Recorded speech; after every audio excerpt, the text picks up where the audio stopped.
उत्तर प्रदेश में जिला पंचायत अध्यक्ष पद को लेकर के चुनाव की प्रक्रिया 26 तारीख से चालू होने वाली है।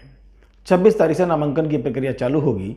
इसके मद्देनजर भारतीय जनता पार्टी और समाजवादी पार्टी के साथ साथ सभी दलों में सरगर्मियां तेज हो गई हैं। बहरहाल भारतीय जनता पार्टी और समाजवादी पार्टी में गठजोड़ की राजनीति भी शुरू कर दी है।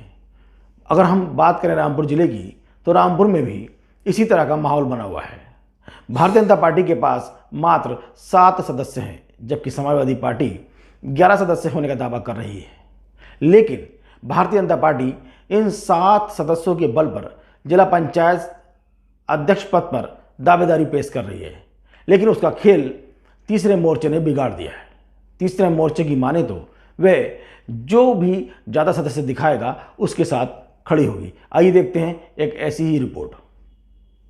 जैसे जैसे जिला पंचायत चुनाव यानी कि अध्यक्ष पद के चुनाव को लेकर के दिन करीब आते जा रहे हैं, वैसे वैसे भारतीय जनता पार्टी पर आरोप लगते जा रहे हैं।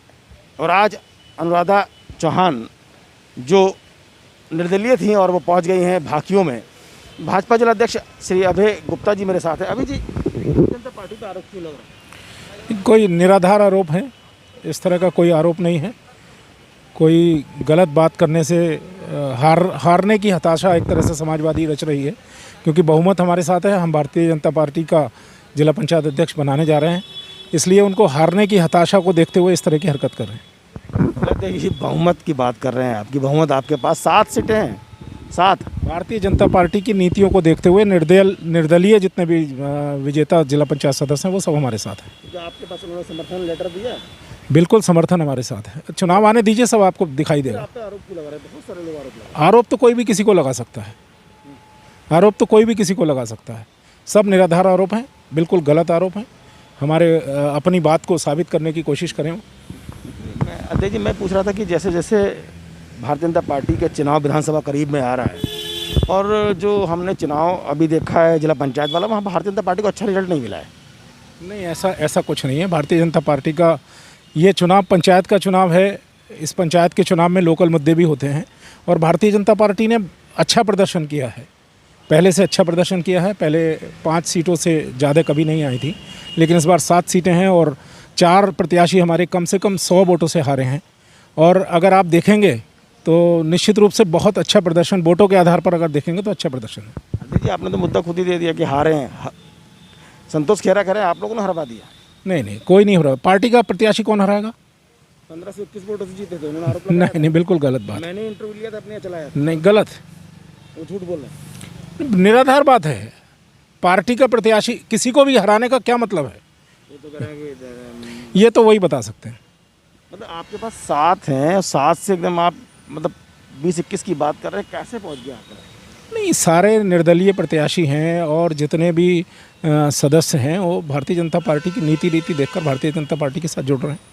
मतलब नीतियाँ ये हैं कि पुलिस जा रही है? कहीं कोई पुलिस नहीं है। गलत बात, गलत आरोप। अनुराधा चौहान का तो हस्बैंड बैठा रखा टांडा ने। नहीं तो अरे आप पूछे ना क्यों बैठा रखा है? भारतीय जनता पार्टी का क्या लेना देना उससे?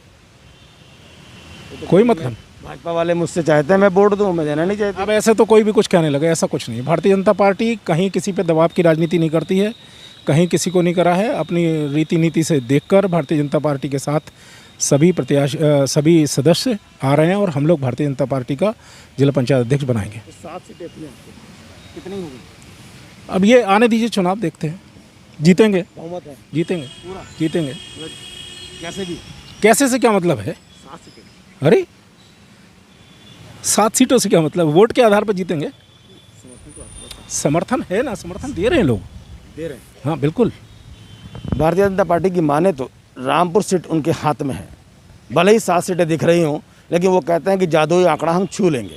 रामपुर जिला पंचायत चुनाव में भले ही भारतीय जनता पार्टी जिला पंचायत अध्यक्ष बनाने की बात कर रही हो, लेकिन उसके पास मात्र 7 सदस्य हैं और भारतीय जनता पार्टी में जिला पंचायत अध्यक्ष के लिए ख्याली राम लोधी को चुनाव मैदान में उतारा गया है, जबकि समाजवादी पार्टी में नसरीन जहां को चुनाव मैदान में उतारा है और समाजवादी पार्टी के पास 11 सदस्य हैं। देखिए, हमने आपसे कहा कि हमारे लिए सारे रास्ते खुले हुए हैं। हमने बीजेपी से भी, हम सापा को भी दे सकते हैं, हम बीजेपी को भी दे सकते हैं। हमने बीजेपी से भी कहा कि आप 13 मेंबर दिखा दीजिए, हम अपने अगर हम मानते हो 5 हैं 7 हैं, वहाँ आपको समर्थन दे देंगे। समाजवादी कहती है कि हमारे पास इतने मेंबर हम उनको भी दे देंगे। नहीं, जैसे आपने अभी कहा कि 13 मेंबर की बात करें तो भाजपा की, अगर भाजपा जो उम्मीदवार बता रही है वो 7 की बता रही है, आज की तारीख में उन पर 13 मेंबर नहीं है बीजेपी के पास। तो यानी कि समाजवादी में जा सकते हैं आप। समाजवादी में भी जा नहीं सकते, हम तीसरे मोर्चे के रूप में खड़े हैं। अगर वो कोई बात करना चाहते हैं हम उसके लिए तैयार हैं। लेकिन एक बात तो मैं आपको बता दूं, मैंने समाजवादी पार्टी के लोगों से भी कहा था और बीजेपी के लोगों से कि जिसका हक है उसे हक दो। रामपुर जिले में जो सबसे ज़्यादा जिस समाज के लोग जीत कर आए हैं उन समाज को आप टिकट दो। आज बीजेपी को 6 मुसलमानों की ज़रूरत है, तो 6 मुसलमान भी उनको वोट क्यों देंगे। आप अपना एजेंडा लाइए, हम लोगों के लिए क्या करेंगे क्या नहीं करेंगे हमें बताइए, हम उनके लिए तैयार हैं। लेकिन बिना किसी एजेंडे के हम किसी को समर्थन नहीं देंगे। मतलब आपने मन बना लिया है। मन बना लिया हमने।